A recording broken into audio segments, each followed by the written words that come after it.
Hello mga bata! Ako tong muli, si Teacher Jayan. Naaalala niyo pa ba ako? Isang malakas na oh yes nga?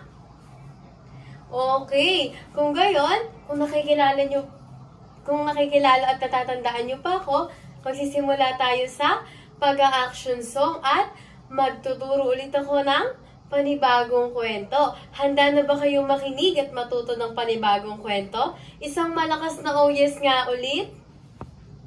Okay, mukhang handang-handa na kayo. Pero bago tayo magsimula, pag-uumpisahan muna natin ito sa pag-a-action song. Diba alam niyo naman yung si Jesus ang sandigan, hindi magigiba. Okay, iumpisahan na po natin siya. Si Jesus ang sandigan, ready? Sing! Si Jesus ang sandigan, hindi magigiba. Si Jesus ang sandigan, hindi magigiba, mas matatag. Sa kabundukan, hindi magigiba. Sunod po ay panalangin. Panalangin, sing. Panalangin ng sandigan, hindi magigiba. Panalangin ng sandigan, hindi magigiba, mas matatag. Sa kabundukan, hindi magigiba. Biblia. Ang Biblia ay sandigan, hindi magigiba. Ang Biblia ay sandigan, hindi magigiba, mas matatag. Sa kabundukan, hindi magigiba. Okay, bago po tayo mag-start sa ating kwento, uumpisahan muna natin to sa pagdadasal. Okay, paano daw po tayo mag-pray? Number 1, pagdigting ng mga kamay. 2, yuko. 3, pikit at walang makikipag-usap sa katabi. Let's pray, Panginoon. Maraming salamat po sa araw na ito na kami po ay makakapakinig at matututo ng panibagong kwento. Panginoon, itatak niyo po ito sa aming puso't isipan para sa mga araw na darating para po magagamit namin ito at matututo kami ng panibago. In Jesus' name, Amen. Okay, magsisimula na po tayo sa ating pagkukwento. Okay, alam niyo po ba na ang kwento natin ngayon ay may isang babae na mas inuna niyo yung hindi mahalaga at inaaksa niya yung oras niya sa walang kabuluhan. Okay, sisimula na po tayo. Ang title ng kwento natin ngayon ay Nasisiyahan ng Diyos kapag inuuna natin ang pinakamahalaga. Okay, ano nga po ulit yung title ng kwento? Pakiulit nga po ulit. Okay. Alam niyo po ba na ang tauhan po dito ay sila Marta, Lazarus at si Maria.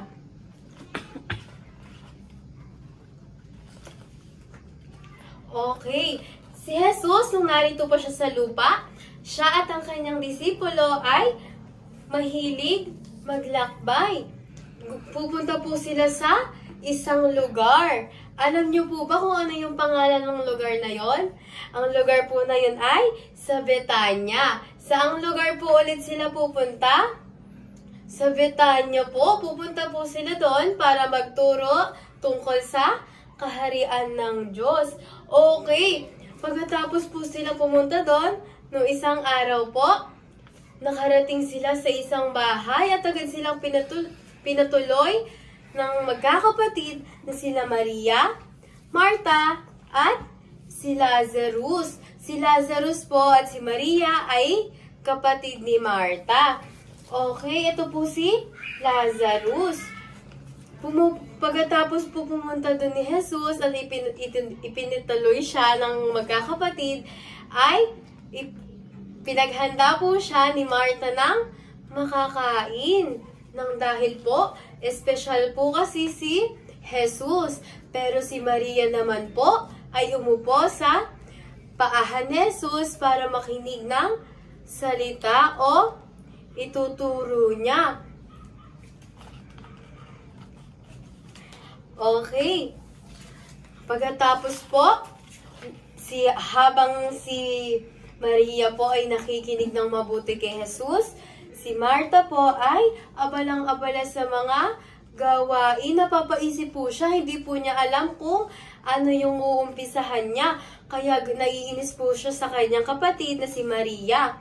At ang sabi niya po kay Maria, bakit hindi mo ako tinutulungan? Ang dami kong gagawin.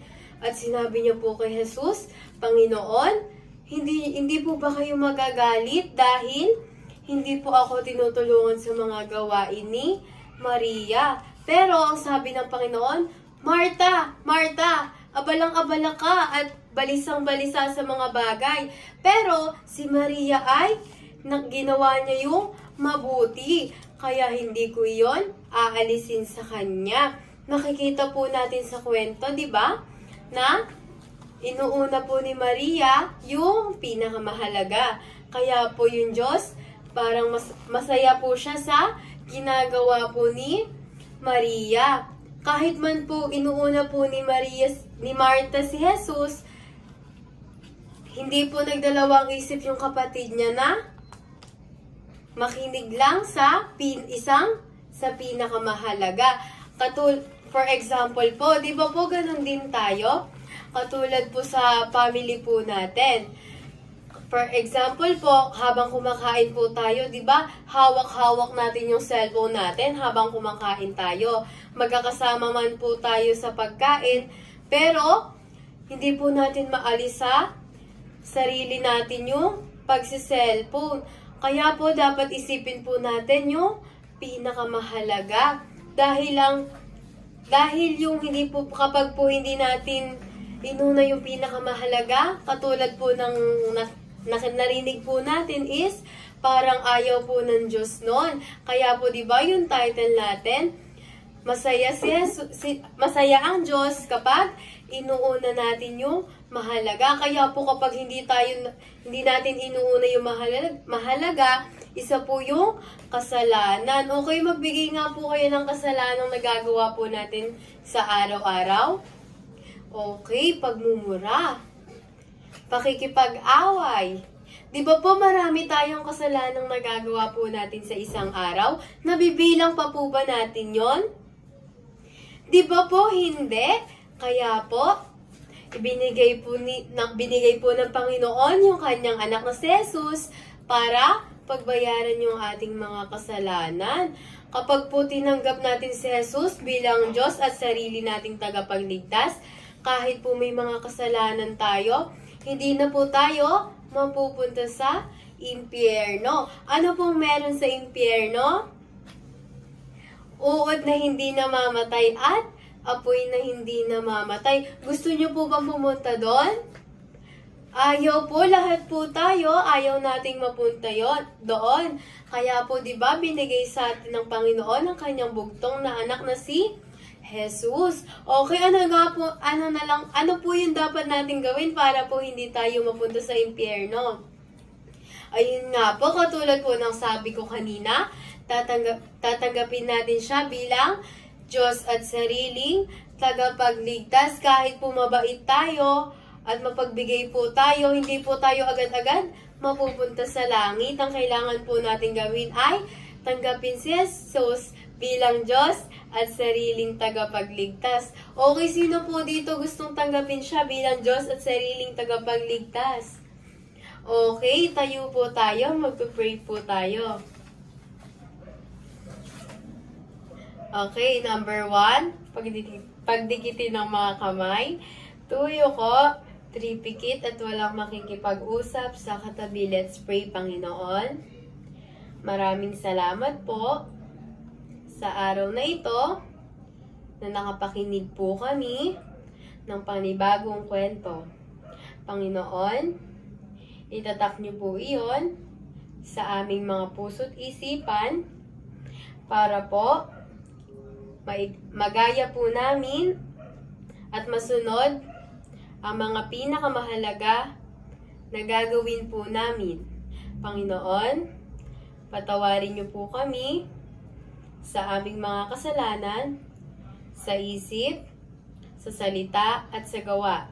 Panginoon, binubuksan ko po ang aking puso, pinapapasok ka, at tinatanggap bilang Diyos at sariling tagapagligtas. In Jesus' name, Amen. Okay, saan po natin tinanggap si Jesus? Sa puso, hindi sa nguso. Okay. Bago po tayo magtapos, meron po ako sa inyong ipapakita na isang memory verse or Bible verse.